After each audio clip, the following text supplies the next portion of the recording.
안녕하세요. 청취자께서 보내주신 자료를 함께 깊이 파고드는 시간입니다. 오늘은 빛의 열매는 이라는 제목의 2026년 1월 18일 주일 예배 설교문인데요. 이번 분석의 핵심 인물은 바로 신약 성경의 누가입니다. 사실 누가복음의 저자 이 정도로만 저도 알고 있었는데 이 자료를 읽어보니까 정말 흥미로운 점이 많더라고요. 빛의 자녀로 산다는 게 어떤 의미인지 그의 삶을 통해 아주 구체적으로 들여다보는 시간이 될 것 같습니다. 네, 저도 이 자료가 아주 인상 깊었습니다. 보통 빛의 열매 같은 좀 추상적으로 들릴 수 있는 개념을요, 누가라는 한 사람의 삶을 현명형처럼 들여다보면서 그 개념을 아주 현실적인 태도와 선택의 문제로 풀어내는 점이 정말 좋았어요. 그럼 아주 놀라운 퀴즈 같은 사실로 한번 시작해 볼까요? 신약 성경 27권 중에서 가장 많은 분량을 쓴 사람이 누굴까요? 보통 사도 바울을 많이 떠올리시죠? 그렇죠. 아무래도 13편의 서신을 썼으니까요. 그런데 그게 책의 권수가 아니라 실제 단어 수나 페이지 수, 그러니까 분량으로 따지면요, 정답은 바로 오늘 우리가 다룰 누가입니다. 아, 정말요? 네. 누가는 누가복음하고 사도행전, 이 딱 두 권의 책으로 신약 성경 전체 분량의 약 4분의 1을 기록했어요. 정말 엄청난 양이죠. 와, 대단하네요. 그런데 진짜 놀라운 건 그 방대한 기록 어디에도 내가 바로 저자 누가다라고 밝히는 부분이 단 한 줄도 없다는 거예요. 아니, 보통 그 정도 업적이면 자기 이름을 남기고 싶어 하는 게 인지상정 아닌가요? 바로 그 지점이 누가라는 인물을 이해하는 첫 번째 열쇠입니다. 자신을 드러내지 않는 겸손함이죠. 자료에 따르면요, 누가가 자신의 존재를 암시하는 유일한 단서가 사도행전에 딱 한 번 등장해요. 단 한 번요? 네. 바울의 2차 전도 여행 여정을 쭉 기록하던 중에 드로아라는 도시에서부터 갑자기 문장의 주어가 바뀝니다. 주어가요? 어떻게? 그들이 뭘 했다 에서 우리가 뭘 했다 이렇게요. 아, 그들이 드로아를 떠나해서 우리가 드로아에서 배로 떠나 이런 식으로요. 와, 정말 미묘한 변화네요. 맞습니다. 그래서 학자들은 바로 이 시점부터 저자인 누가가 바울의 여행에 직접 합류했다고 봐요. 이건 마치 뭐랄까 다큐멘터리 감독이 카메라 뒤에 서 있다가 어느 순간부터 그 역사 속으로 직접 걸어 들어간 것과 같죠. 아, 자신을 주인공으로 내세우기보다 그냥 역사에 충실한 기록자이자 동행자로 남기를 원했다. 이렇게 볼 수 있겠군요. 바로 그 성풍을 엿볼 수 있는 대목입니다. 그러고 보니 자료에서 누가의 직업이 의사였다는 점을 굉장히 중요하게 다루더군요. 골로새서 4장 14절에 사랑을 받는 의사 누가라는 구절이 나온다고요. 네, 맞아요. 당시 의사라면 사회적으로나 경제적으로나 굉장히 안정된, 어떻게 보면 상류층이었을 겁니다. 그리고 그 직업적 배경이 그의 글에 아주 뚜렷한 색채를 입히는데요. 단순히 의학 용어를 썼다, 이런 차원을 넘어서요. 어떤 점에서 그렇죠? 자료에서 지적하듯이 그의 따뜻한 시선과 섬세한 관찰력이 글 곳곳에서 느껴집니다. 예를 들어 다른 복음서에는 없는 치유 이야기들이 누가복음에만 유독 많이 등장하거든요. 맞아요. 저도 그거 보고 신기했어요. 18년 동안 허리가 굽었던 여인이나 몸에 물이 차는 병을 앓던 환자, 또 나병 환자 10명을 고쳐주신 이야기 같은 거요. 네네. 심지어 베드로가 칼로 대제사장의 종의 귀를 잘랐을 때 예수님이 그 귀를 다시 붙여주셨다는 그 디테일, 그것도 누가복음에만 기록되어 있죠. 그렇죠. 정말 의사가 아니면 포착하기 힘든 장면 같아요. 그런데 자료는 여기서 한 걸음 더 나아가서 그가 단순히 환자의 병만이 아니라 사람의 마음을 봤다고 분석합니다.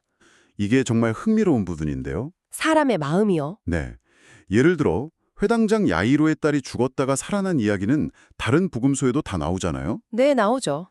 그런데 그 딸이 외동딸이었다고 콕 집어서 기록한 사람은 누가뿐이에요. 아, 또 귀신 들린 아들을 둔 아버지의 이야기에서도 그 아들이 외아들임을 밝힙니다. 외동딸, 외아들. 와, 이 단어 하나가 주는 무게감이 엄청나네요. 그 단어 하나 때문에 자식을 잃을 뻔한 부모의 그 애 끓는 심정이 훨씬 더 절절하게 와닿는 것 같아요. 정확합니다. 이건 단순한 사건 기록이 아니라는 거죠.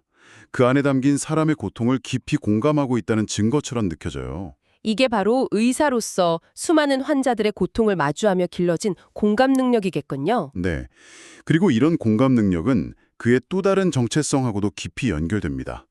바로 신약 성경 저자 중에 유일한 이방인, 즉 비유대인이었다는 점이죠. 아, 그 점도 정말 중요하죠. 스스로가 유대인 공동체의 입장에서 보면 외부인이었던 셈이니까요. 네. 스스로가 하나님 나라의 울타리 밖에 있던 사람이었기에 그 구원의 은혜가 자기한테까지 미쳤다는 감격이 누구보다 컸을 거예요. 그래서인지 누가복음은 유독 소외된 사람들의 이야기로 가득합니다. 어떤 사람들이죠? 당시 유대인들이 상종도 하지 않던 사마리아인들을 주인공으로 내세우고요. 또 세리 삭개오나 죄인들, 그리고 나인성과부처럼 사회적 약자였던 여성들의 이야기를 아주 비중 있게 다루죠. 아, 하나님의 사랑이 특정 민족이나 집단에 갇히지 않는다는 걸 자신의 정체성을 통해서 온몸으로 증언하고 있는 셈이군요. 바로 그렇습니다. 의사의 섬세한 눈과 이방인의 따뜻한 마음. 이 두 가지가 합쳐져서 누가복음 말의 독특한 분위기를 만들어낸 거죠. 그런데 누가는 단순히 바울의 여정을 기록하는 관찰자에만 머물지는 않았잖아요. 그의 삶을 끝까지 함께한 동반자였죠. 자료에 나온 일화는 정말 충격적이었어요. 바울이 죄수가 돼서 로마로 압송될 때 누가가 스스로 바울의 종으로 신분을 낮춰서 그 배에 함께 탔다는 이야기요. 정말 대단한 결단이죠. 당시 로마법상 죄수 한 명당 수발을 들 종 2명까지 동승이 허용되었거든요. 자유인이자 성공한 의사였던 누가가 기꺼이 그 길을 택한 겁니다. 안정된 삶을 버리고 언제 죽을지 모르는 죄수와 함께 풍랑이 몰아치는 바다로 뛰어든 거네요. 네, 자료는 바울이 복음을 전하면서 겪었던 고난들을 고린도 후서 11장을 인용해서 보여주는데 정말 처참하더군요. 수없이 매를 맞고 굶주리고 돌에 맞고 파선을 당하고 그야말로 몸이 성한 날이 없었을 텐데 어떻게 그 험난한 여정을 계속할 수 있었을까요? 바로 그 지점에서 자료는 아주 설득력 있는 추측을 내놓습니다.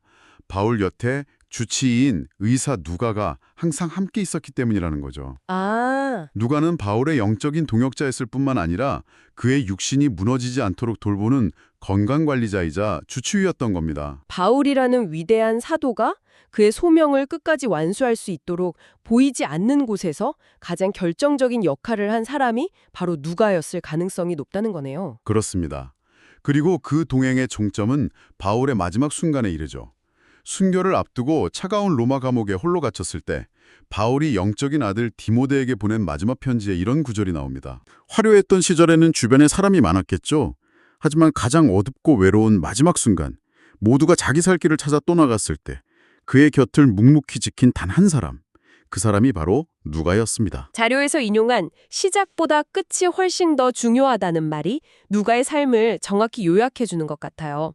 요즘처럼 관계가 쉽게 시작되고 또 쉽게 끊어지는 시대에 모두가 떠나간 자리를 끝까지 지킨다는 게 어떤 의미인지 다시 생각하게 되네요. 맞아요. 화려한 스포트라이트를 받는 주인공이 아니라도 자기 자리에서 묵묵히 신의를 지키는 삶이 얼마나 위대한지를 보여주는 것 같습니다. 자, 그럼 지금까지 우리가 살펴본 누가의 삶의 조각들을 한번 모아보죠. 신약 성경의 최다 기록자이면서도 자신을 숨긴 겸손함, 의사로서 약자의 고통에 공감하는 따뜻함, 그리고 모두가 떠난 자리를 끝까지 지킨 신실함. 이런 그의 성품들이 오늘 자료의 핵심 주제인 에베소서의 빛의 열매와 자연스럽게 연결되는 것 같아요. 네, 아주 좋은 연결입니다. 설교문은 우리가 전에는 어둠이었지만 이제는 주 안에서 빛이 되었다고 말합니다. 이게 단순히 소속이나 신분이 바뀌었다는 선언에서 그치는 게 아니라 반드시 삶의 열매로 증명되어야 한다는 거죠. 그리고 그 빛의 열매로 세 가지를 구체적으로 제시하죠. 바로 착함, 의로움, 진실함입니다. 맞습니다. 첫 번째가 착함인데요. 이 착함이라는 단어가 그냥 be nice 정도의 의미가 아니라고 자료는 설명하더라고요. 그렇죠. 여기서 말하는 착함, 즉 굿네스는 단순히 규칙을 지키거나 정의를 행하는 것을 넘어서는 개념입니다. 자료에서는 긍휼, 즉 mercy에 더 가깝다고 설명해요. 마땅히 져야 할 것 이상을 베푸는 너그러운 마음이죠. 아, 하나님이 악인과 선인 모두에게 똑같이 햇빛과 비를 내려주시는 것처럼요? 바로 그겁니다. 누가의 삶에서 본다면 유대인들이 멸시하던 사마리아인이나 세리, 죄인들을 따뜻한 시선으로 끌어안았던 그의 태도가 바로 이 착함의 열매라고 할 수 있겠죠. 그렇군요. 두 번째 열매는 의로움입니다. 이건 하나님과의 바른 관계를 의미한다고 하죠. 자료에 나온 비유가 정말 인상적이었어요. 어떤 비유 말씀이시죠? 건강한 사람이 배고픔과 목마름을 느끼는 것처럼 영적으로 살아있는 사람은 자연스럽게 의로움에 대해 줄이고 목말라 한다는 비유요. 아, 네. 그렇죠. 그저 배부르고 등 따신 안락한 삶에 만족하는 게 아니라 어떻게 사는 것이 옳은가를 끊임없이 고민하고 추구하는 태도, 성공한 의사라는 안정된 삶에 머무르지 않고 진리를 위해 기꺼이 고난의 길에 동참했던 누가의 선택이 바로 이 의로움을 향한 갈망을 보여주는 완벽한 예시가 아닐까요? 그렇네요. 마지막 세 번째 열매는 진실함입니다. 겉과 속이 같은 태도를 말하는데요.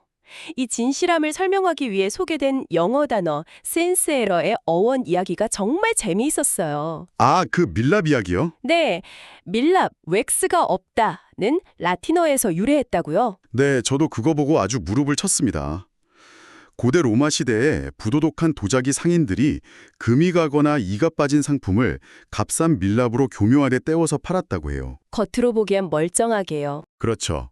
그런데 이런 상품은 뜨거운 음식을 담거나 햇빛 아래 두면 금방 밀랍이 녹아서 흠이 드러나 버리는 거죠. 아, 그래서 정직한 상인들은 자기 가게 앞에 시네세라, 즉 밀랍 없음이라는 팻말을 붙여서 품질을 보증했다는 겁니다. 와, 밀랍 없는 진품이라는 뜻이었군요. 이제 센시어라는 단어를 볼 때마다 이 이야기가 생각날 것 같아요. 결국 우리 삶도 진리의 빛에 비추어 봤을 때 어떤 흠이나 거짓도 없는 진실함의 열매를 맺어야 한다는 의미로 연결되는 거죠. 자신을 드러내지 않고 오직 사실만을 정직하게 기록하려 했던 누가의 태도가 바로 이 진실한 그 자체였네요. 정확합니다. 누가의 삶 전체가 바로 이 착함, 의로움, 진실함이라는 빛의 열매를 남김없이 보여주는 하나의 증거가 되는 셈이죠. 재미있는 것은 누가, 즉 영어 이름 루크가 어원이 라틴어로 빛나다, 빛을 가져오는 자라는 뜻을 가지고 있다는 겁니다. 아, 정말요? 그건 몰랐네요. 자신의 이름이 아닌 주님의 이름을 빛내기 위해 평생을 살았는데 역설적으로 그의 이름이 2000년이 지난 지금까지도 영원히 빛나게 되었다는 게 참 놀랍습니다. 오늘은 빛의 열매는 이라는 설교문을 바탕으로 신약 성경의 숨은 거인 누가의 삶을 깊이 있게 따라가 보았습니다. 의사이자 역사가, 이방인이자 가장 신실했던 친구, 그의 다양한 모습들을 살펴보니 그의 삶 자체가 하나의 울림 있는 메시지라는 생각이 드네요. 자료의 마지막에 나오는 구절이 이 모든 내용을 함축하는 것 같아요. 누가 만약 드로아에서 성공하는 의사로 안주하는 삶을 선택했다면 우리는 2000년 전 그곳에 그런 사람이 살았다는 사실조차 영원히 몰랐을 것이다. 아, 그의 삶이 오늘날까지 의미를 갖는 이유는 그가 눈앞의 안락함보다 더 큰 가치를 위해 자신을 던지는 선택을 했기 때문이라는 거죠. 청취자 여러분과 함께 생각해 볼 만한 질문을 하나 던지면서 오늘 이야기를 마무리할까 합니다. 이 자료는 우리 안에 있는 세속적인 가치관과 욕망이라는 신을 벗어버릴 때 비로소 우리 삶에서 빛의 열매가 가득 맺힐 것이라고 말합니다. 혹시 지금 여러분의 삶에서 여러분 고유의 빛을 가리고 있는 벗어던져야 할 낡은 신은 무엇인가요? 누가처럼 세상을 바꾸는 위대한 여정이 아니더라도 일상의 자리에서 착함과 의로움과 진실함을 향한 작은 선택들이 모일 때 우리의 삶도 누군가에게 따뜻한 빛이 될 수 있지 않을까요?